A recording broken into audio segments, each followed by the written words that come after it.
Professor, you said a lot of wonderful things about China, and surely they're doing a lot of things right.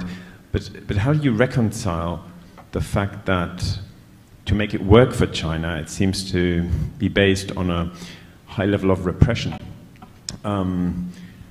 environmental destruction, censorship, a certain ideological stubbornness?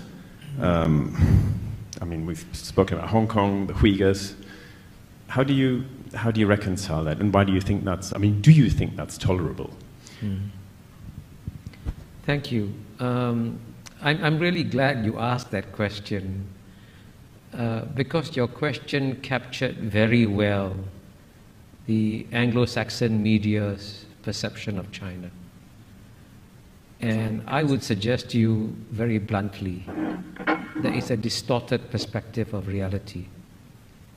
Let's take the first word you use, repression. If the Communist Party of China only relied on repression to stay in power, it would not create the most dynamic economy in the world, right? It is by far the most dynamic economy in the world. It has delivered the fastest growing economy for 30 years. And it has done this by educating the Chinese people to a level and extent that the Chinese people have never been educated ever before. And you say it's repression.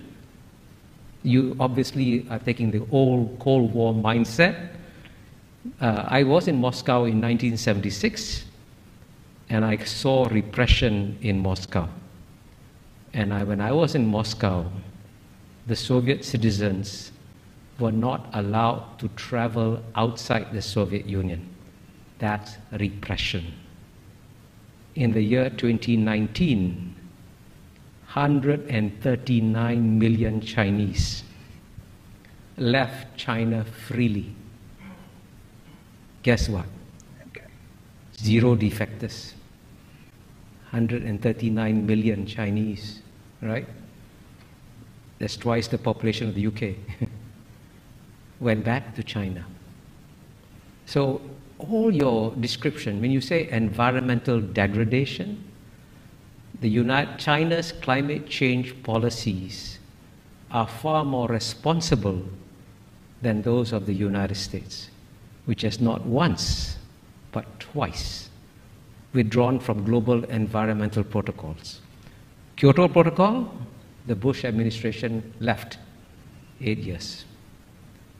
Paris Accords, Trump administration left 4 years. And you know what? The reason why we're having climate change today is not because of new flows of greenhouse gas emissions from China and India. It's because of what the Western countries have put in the atmosphere since the Western Industrial Revolution. Get the data. The single largest contributor, cumulatively, right, is number 1, United States, number 2, Europe, number 3, China, right?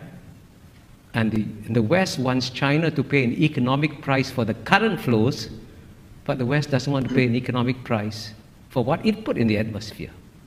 You want to deprive the Indians of electricity when the United States could just, by the way, if the United States could impose $1 a gallon tax, that would save the world.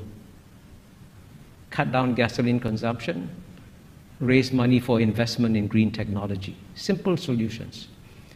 And by contrast, the largest reforestation program in the world is carried out by China. It has already reforested an area the size of Belgium or bigger, right?